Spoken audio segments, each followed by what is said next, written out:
سألوا رجلا عن أرجى عمل تخفيه وتريد أن تقابل بها الله سبحانه وتعالى. وش العمل اللي اليوم أنت تستند عليه وتقول لعلي أخفيته وأرجو أن الله سبحانه وتعالى يغفر لي به؟ وش قال؟ قال رحمة الله، أتكئ على رحمة الله. لا يتكئ على شيء أبدا. قال والله ما أخفيت في ذاتي إلا رحمة الله سبحانه وتعالى. في قصة يقول فيها أنس رضي الله عنه: كنت جالسا عند النبي عليه الصلاة والسلام، وأنس هو خادم النبي عليه الصلاة والسلام منذ أن كان صغيرا.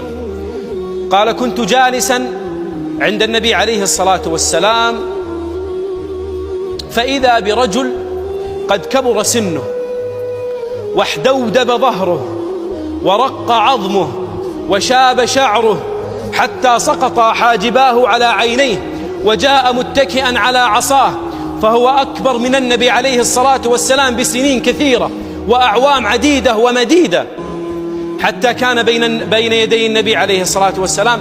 ثم قال: يا رسول الله، متكئ على عصاه محدودب أخمط اختلط شعره بياضه بسواده.